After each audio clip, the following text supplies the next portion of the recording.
Isaiah chapter 8. Assyria, the Lord's instrument. The Lord said to me, take a large scroll and write on it with an ordinary pen, Maher-Shalal-Hash-Baz, and I will call in Uriah the priest and Zechariah son of Jeberekiah as reliable witnesses for me. Then I went to the prophetess, and she conceived and gave birth to a son.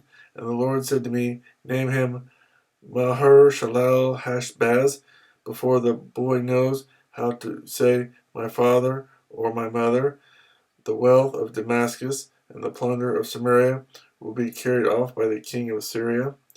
The Lord spoke to me again, because his people has rejected the gently flowing waters of Shiloah and rejoices over Rezin and the son of Remaliah.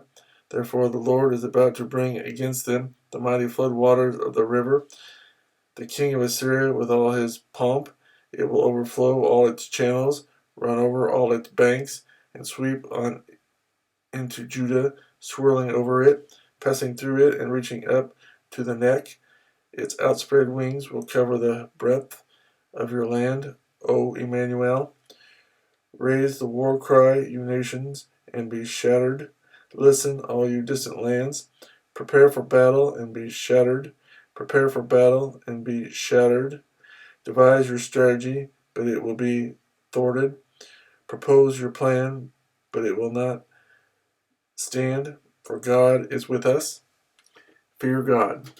The Lord spoke to me with his strong hand upon me, warning me not to follow the way of this people.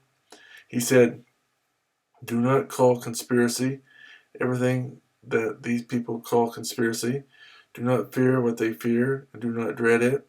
The Lord Almighty is the one you are to regard as holy. He is the one you are to fear.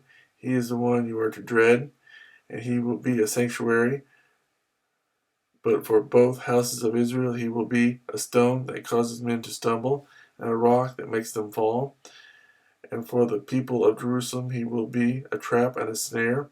Many of them will stumble, they will fall and be broken, they will be snared and captured.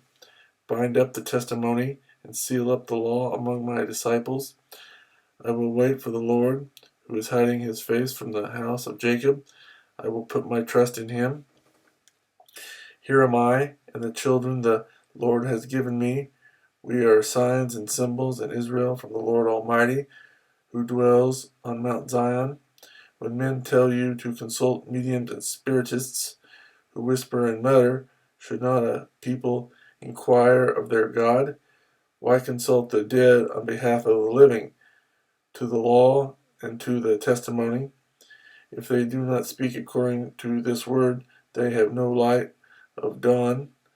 Distressed and hungry, they will roam through the land.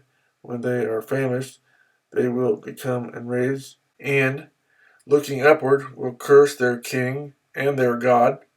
Then they will look toward the earth and see only distress and darkness and fearful gloom, and they will be thrust into utter darkness.